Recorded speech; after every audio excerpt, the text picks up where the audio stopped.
হও ধরো মেটে ধীর, হও করো মেটে বীর, হও উন্নতশীল নাহি ভয়। সকল ছাত্রছাত্রীরাই মাথা উঁচু করে বাঁচতে চায়, আর এই মাথা উঁচু করে বাঁচতে চাওয়ার সব থেকে বড় একটা অংশ হচ্ছে শিক্ষা। শিক্ষার ভীষণভাবে দরকার। সবাই তো আর বিশাল বড় হয় না, সবাই তো টপার হয় না। সদ্যই মাধ্যমিক এবং উচ্চ মাধ্যমিকের রেজাল্ট বেরিয়েছে, অনেকেই কিভাবে কেরিয়ার গড়বে সেটা বুঝতে পারছে না। তাই তাদের জন্য আমি আজকে একটা ভালো ইনস্টিটিউটের খোঁজ নিয়ে চলে এসেছি। জিও বাংলার পক্ষ থেকে আমি বৈশালী আজকে চলে এসেছি জর্জ টেলিগ্রাফ ইনস্টিটিউটে, যেটা 1920 সাল থেকে 104 বছর ধরে স্টুডেন্টদের স্বপ্ন দেখাচ্ছে, স্টুডেন্টদের স্বপ্ন পূরণ করছে।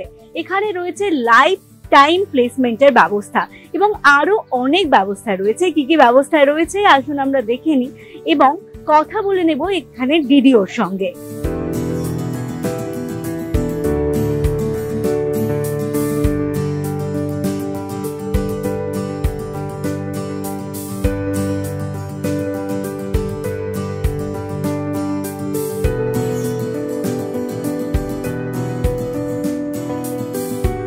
আমাদের সাথে পেয়ে গেছি জর্জ টেলিগ্রাফের ডিডিও শর্মিষ্ঠা চ্যাটার্জিকে। Ma'am, welcome to Jio Bangla. Thank you so much. বহু বছর ধরে জর্জ টেলিগ্রাফি 1920 সাল থেকে 104 বছর ধরে স্টুডেন্টদের মাথা উঁচু করে বাঁচতে শিখিয়েছে, স্টুডেন্টদের স্বপ্ন পূরণ করতে শিখিয়েছে। সেই নিয়ে কি বলবেন দর্শকদের? দেখো, আমি এটাই বলতে চাইবো যে শ্রী হরিপদ দত্ত স্যারের এটা ভিশন, দূরদর্শিতা ছিল ওনার, যে ভারতবর্ষের ছাত্রছাত্রীদের জন্য একটা জীবনমুখী ক্যারিয়ার তৈরি করার।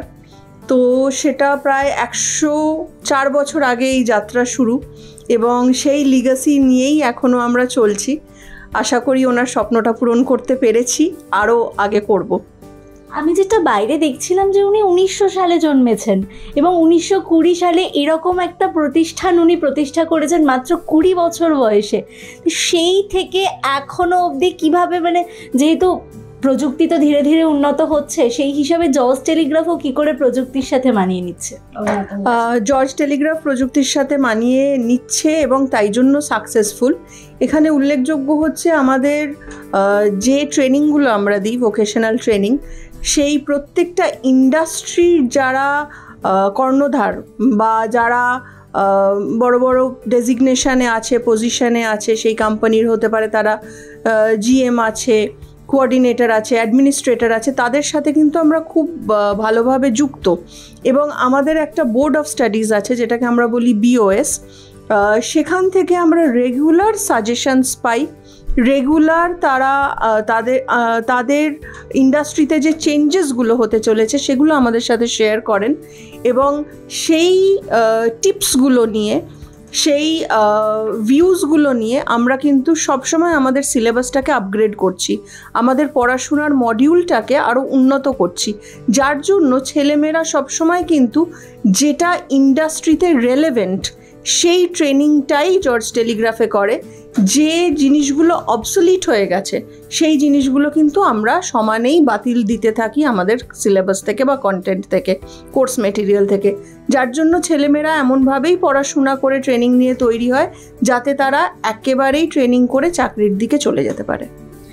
সবাই তো বিশাল রেজাল্ট করে না, এই যেমন মাধ্যমিক উচ্চ মাধ্যমিকের রেজাল্ট বেরোলো কিছুদিন আগে, সবাই তো প্রথম সারিতে থাকে না, কিন্তু তাদেরও স্বপ্ন থাকে, তারাও অনেক কিছু করতে পারে।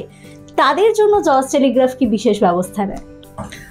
জর্জ টেলিগ্রাফে আমরা আহ্বান করি এমন সব স্টুডেন্টকে যাদের মনে হয় যে তারা বৃত্তিমূলক শিক্ষা নিতে চায় এবং যারা শুধু থিওরি পড়ে হয়তো অনেকটা নম্বর আনতে পারছে না। এখানে হাতের কাজ খুব যত্ন করে শেখানো হয় ছেলে মেয়েদের এবং নানা ধরনের ট্রেনিং আছে, যেমন ধরে নাও অটোমোবাইল ইন্ডাস্ট্রির automobile engineering with EV technology. EV টেকনোলজিটা এখন খুবভাবে মার্কেটে, গাড়ি 2 ভেহিকলস 4 ভেহিকলস সব আসছে। লাস্ট ইয়ারের থেকে ইভি ভেহিকলসের পেনেট্রেশনও এই বছর আরও বেড়েছে। তাছাড়া আমাদের এসি অ্যান্ড রেফ্রিজারেশনের যে ইঞ্জিনিয়ারিং হয়, টেলিকমিউনিকেশনসের স্মার্টফোনের টেকনিশিয়ান বা আমরা ট্রেনিং দিই। এছাড়া মেয়েদের জন্য কসমেটোলজি আছে, ছেলেরাও আজকাল করে কসমেটোলজি। তাছাড়া আমাদের ইলেকট্রিক্যাল, ইলেকট্রনিক্স নানা ধরনের ট্রেনিং হয়। সেক্ষেত্রে একদম যে চাকরিগুলোর চাহিদা আছে মার্কেটে, যে জবসগুলো রেলেভেন্ট, যে চাকরিগুলো কোনো দিন পুরনো হয়ে যাবে না, সেই ধরনের ট্রেনিং দিয়ে কিন্তু আমরা ছেলে মেয়েদের তৈরি করছি। যার জন্য আমাদের কাছে যারা একটু মধ্য মেধার ছেলেমেয়েরা যারা আসে, তারা কিন্তু খুব ফ্লারিশ করে এই ট্রেনিংগুলো করে। সবাই তো ডাক্তার হয় না, সবাই ডাক্তার হলে আবার তাহলে রুগী হবে কে? এটা রিসেন্টলি যে আর কি মাধ্যমিকে টপ করেছে সেও বলেছে এটা। কিন্তু মানুষের সেবা করতে সবাই চায়, অনেকেই চায় মানুষের সেবা করতে। তাদের জন্য মেডিকেলের আর কি কি দিক জর্জ টেলিগ্রাফ তুলে ধরেছে? দেখো, মেডিকেলের দিকটা যদি আমি ধরি, আমাদের প্যারামেডিক্যালের একটা ডিপার্টমেন্ট আছে, সেখানে নানা ধরনের কোর্স হয়, স্টার্টিং ফ্রম ল্যাব টেকনিশিয়ান, এছাড়া operation theatre technician, radiology technician এবং ফিজিওথেরাপিস্ট। এই চারটেই কিন্তু প্যারামেডিক্যালের লাইনে খুবই ডিমান্ডের একটা জায়গা আছে এদের। তো সেখানে দাঁড়িয়ে আমরা দেখেছি আরও কোভিডের পরে যে হেলথ কেয়ার ওয়ার্কার্সদের ডিমান্ড কিন্তু খুব বেড়ে গেছে। তো যারা প্যারামেডিক্যালের কোর্স জর্জ টেলিগ্রাফ থেকে করছে, তাদের কোনো দিনই চাকরির অভাব হবে না। আর মানে পড়াশোনা করার যে কোনো জায়গায়, যে কোনো ইনস্টিটিউটে আগে যেটা মাথায় আসে প্লেসমেন্ট, আর এখানে বিশাল একটা ব্যাপার যে লাইফ টাইম প্লেসমেন্টের ব্যবস্থা রয়েছে, সেটা নিয়ে একটু যদি বলেন। আমাদের এখানে যে ছেলেমেয়েরা আসে তাদের ডেফিনেটলি এটা একটা প্রশ্ন থাকে যে কোর্স করব, ট্রেনিং করব, সব ঠিক আছে, চাকরির কি হবে? তো আমি এটা বলতে চাই ছাত্রছাত্রীদের যে জর্জ টেলিগ্রাফ মানেই কিন্তু একটা সুরক্ষিত ভবিষ্যৎ। আমরা এখানে শুধু চাকরির জন্য ছেলেমেয়েদের তৈরি করি না, it is not just job ready. আমরা কিন্তু ছেলেমেয়েদের এখানে তৈরি করি একটা সুন্দর ক্যারিয়ার দেওয়ার জন্য। ক্যারিয়ার আর জবে একটা বেসিক পার্থক্য আছে, যেটা আমি বলতে চাইবো। জব কিন্তু যে কোনো ধরনের হতে পারে। আমি আজকে একটা চাকরি করলাম, আমার ভালো লাগলো, না লাগলো, 2 মাস 4 মাস 1 বছর করলাম, দিয়ে ছেড়ে দিলাম। হয়তো সেটাতে আমার ন্যাক নেই, ইচ্ছা নেই, বা প্রফেশনাল গ্রোথ নেই, আমার পছন্দের জায়গা না, কিন্তু সেটা আমি করতে পারি। কিন্তু ক্যারিয়ার মানে হচ্ছে এমন একটা চাকরিতে ঢোকা যেখানে আমি আমার ভবিষ্যৎটা দেখতে পারবো, ফিউচারটা দেখতে পারবো। কারণ চাকরিটা কিন্তু আমাকে নেক্সট 30-40 ইয়ার্স করতে হবে। তো সেই নেক্সট 30-40 ইয়ার্স আমি যখন একটা চিন্তা করব যে আমি কী ধরনের চাকরি করব, আমাকে কিন্তু অনেক কিছু ভাবতে হবে যে আমি যে জবটায় ঢুকছি সেটার ইন্ডাস্ট্রিতে রেলেভেন্স কী, সেটাতে ইন্ডাস্ট্রিতে রেনিউমিরেশন বা স্যালারি স্কেল কী থাকতে পারে। আজ আমি এই চাকরিটা করলে আগামী 4 বছর, 5 বছর, 10 বছর পর এই চাকরিটা আমাকে কোথায় নিয়ে যাবে, আমি কী ধরনের গ্রোথ বা কী ধরনের প্রমোশনস পেতে পারি, এবং আমার at the end of the day আমার কী স্যাটিসফ্যাকশন লেভেল থাকবে সেই জবটা থেকে। তো ক্যারিয়ার কিন্তু এই সব প্যারামিটারগুলো মাথায় নিয়ে আমরা চিন্তা করি। সো জর্জ টেলিগ্রাফ একটা বাচ্চাকে শুধু জব দেয় না, একটা সুনিশ্চিত সুরক্ষিত ভবিষ্যৎ এবং ক্যারিয়ার দেওয়ার চেষ্টা করে।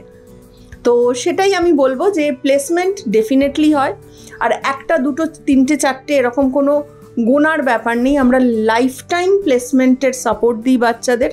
কারোর যদি মনে হয় 2 বছর 3 বছর কোথাও একটা কাজ করে, চাকরি করে সে চেঞ্জ করতে চাইছে এবং সে নিজে আর কোথাও হয়তো চেষ্টা করছে না, সে আমাদের কিন্তু একদম নির্দ্বিধায় আবার যোগাযোগ করতে পারে যে স্যার বা ম্যাডাম, আমি আরও বেটার অপরচুনিটি খুঁজছি, আমার 2 বছর 3 বছর এক্সপিরিয়েন্স হয়ে গেছে, আমি এতটা কাজ শিখে নিয়েছি, তো আমি আর একটু বেটার জব অপরচুনিটি চাইছি। সেখানে কিন্তু আমরা একদম তাকে সাপোর্ট দেবো, হেল্প করব। এবং তার সাথে সাথে উল্লেখযোগ্য, আমরা বাচ্চাদের হাতে তুলে দিই একটা জব কার্ড। সেই জব কার্ডটা কিন্তু একদম লাইফ টাইম প্লেসমেন্টের জন্যই তুলে দেওয়া হয়, যে তোমার যত দিন প্রয়োজন জর্জ টেলিগ্রাফ কিন্তু তোমার পাশে থাকবে, তোমার সাথে থাকবে।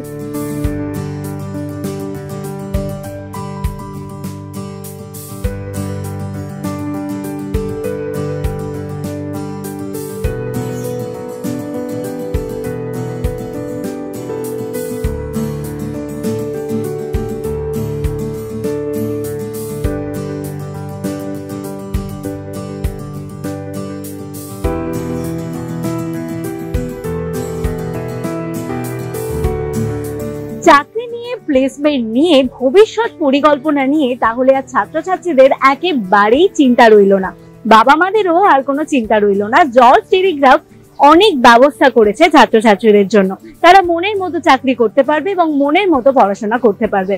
আপনারা দেখলেন যে কত সুন্দরভাবে এখানে ছাত্রছাত্রীরা পড়াশোনা করছে এবং তারা কত সুন্দরভাবে ভর্তির প্রসেস এখানে চলছে, এবং কথা বলে নিলাম এখানকার ডিডিওর সঙ্গেও। আমাদের ভিডিওটা কেমন লাগলো সেটা কমেন্ট করে জানাতে একদম ভুলবেন না। আর এরকম আরো অনেক ভিডিও দেখার জন্য চোখ রাখতে হবে জিও বাংলার পর্দায়।